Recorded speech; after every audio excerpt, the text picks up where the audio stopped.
Next up in the 2024 Heat Check Series is Baylor guard Jacoby Walter, a former 5-star who's been one of the more productive freshmen in the country this season. Walter has long been on radars, ranking 8th per RSEI coming out of the heralded Link Academy. He had offers from Kansas, Texas, Auburn, Alabama, and more, but ultimately chose the Baylor Bears. He stands at a lean 6'5", 195 pounds, and will be still 19 but closing in on 20 years old on 2024 draft night. Through 30 games, he's averaging 14.7 points, 4.5 rebounds, and 1.6 assists while shooting 38% overall, 34% from beyond the arc, and 83% from the line.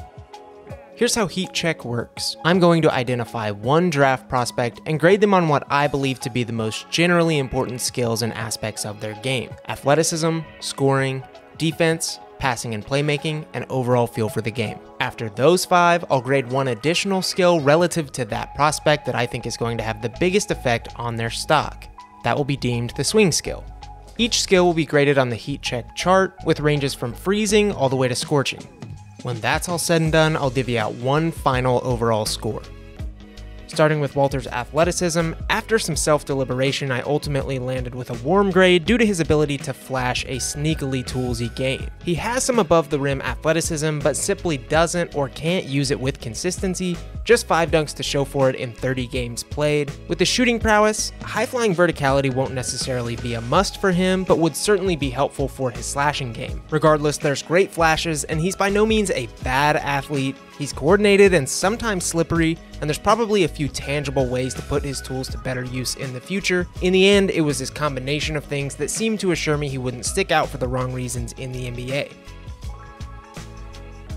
I've given Walter a hot grade for his scoring, not just for his solid freshman production, but how he's going about it. Walter is a true 2-guard and off-ball shot maker at his core. A vast majority of his points come from spotting up and off screens, both of which grade excellent per synergy. Let's just kick right off with his best trait, the perimeter shooting. Despite a recent dip via Big 12 conference play, the feistiest in the nation, Walter has been pretty good shooting the ball this season. He's canning just shy of 34% of his triples, but doing so on terrific volume, 6 attempts per game. Per synergy, he ranks good on jumpers and very good on catch and shoot shots. And the eye test backs all the numbers up. He's got a smooth stroke, high release point, and a lightning quick motion when he needs it. He's a great relocator and doesn't need to be stationary to get into his motion. The few shooting caveats being, again, the numbers are starting to dip, and there's plenty of difficult shots intermingled in his shot diet, but probably not as much variety as you'd want for a quote-unquote elite shooter. We'll get more into Walter's pure creation, which features a pretty loose handle later in the video, but we can touch on his 3-point counters, which to this point I think have been pretty effective. He can counter closeouts at the arc with fine but not great dribble driving, usually in a straight line, consisting of a few powerful dribbles before flying towards the rim with okay touch, 49% there on the year. And he can also get into those mid-range pull-ups. His first step is solid, oftentimes putting himself in position to make plays, but it's far from the explosive tier and could stand to improve quite a bit. One really key aspect of his game is his average of 5.1 free throw attempts per game and subsequent conversion of 83% of those. Pretty incredible numbers given his shooting archetype. Overall, Walter's ability to light it up from outside and find ways to score inside make him a nice scoring threat at the college level, and I think pretty projectable in the NBA.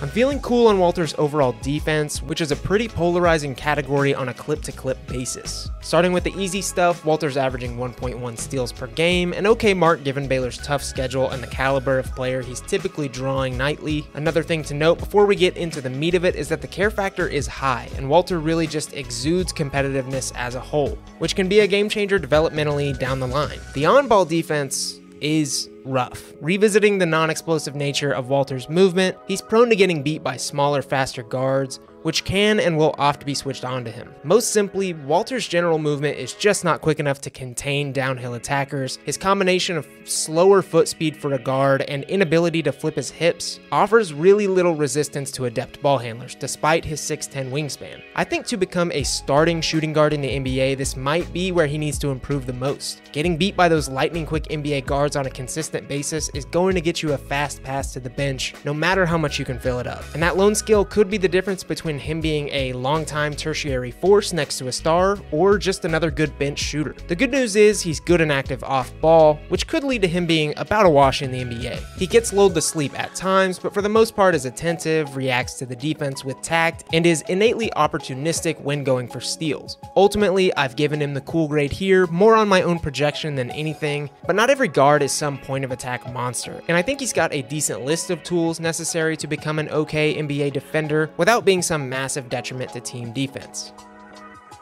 I've gone with a cool grade for Walter's passing and playmaking, not as much due to any sort of negative impact, but more his pretty limited ceiling in this area. With a 48-41 assist to turnover ratio, nothing bad necessarily jumps off the page with Walter, but in watching the film, it's clear he's just a fairly reserved and unaggressive passer. A large chunk of his assists this season are really simple things. Swing passes, post-entry passes to the really good Yves Missi, or easier transition reads, which is fine given his off-ball skill set and the fact he'll likely never be asked to be a high-level passer. Of course, like any prospect, there's some good, even great. He's been solid with predetermined pick-and-roll passes, a potential weapon down the line. And there's things like this live dribble lefty rope that really pop. I think his nice, clean median will be just fine for the NBA, but lacking that extra dash of touch or creativity is a real ceiling limiter.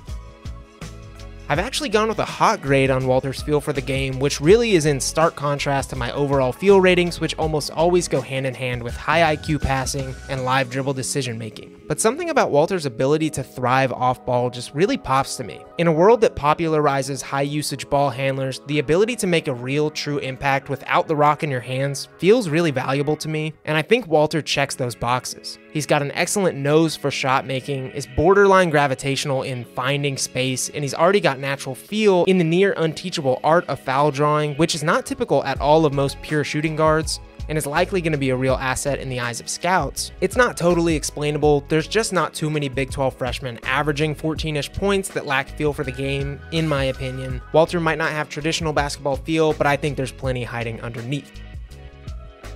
As we touched on earlier, Walter is able to get to the paint some, but that's usually predicated around the threat of him hitting threes. When you take that away, the product isn't great. Again, a lot of it goes back to his general movement skills, which just do not allow him to blow by defenders and leave him relying on ball and pump fakes, as well as other moves that can cause him to kind of gum up the works. Now, that doesn't mean he can't become a decent shot creator. We've already seen that he can create space for himself and that he doesn't need much of it to see a shot go down. But I'm typically very hesitant on tough shot takers and makers and their creation potential, a la Jabari Smith and more. So I've gone with the cool grade here. This doesn't make or break Walter as a prospect at all. As we've seen, Jabari Smith has made great improvements in his second year and is well on his way to being an extremely positive player. I just think these things are ceiling limiters. It doesn't mean he can't be a really, really good and elite 3-and-D player. I do think it just kind of pigeonholes him into particular roles.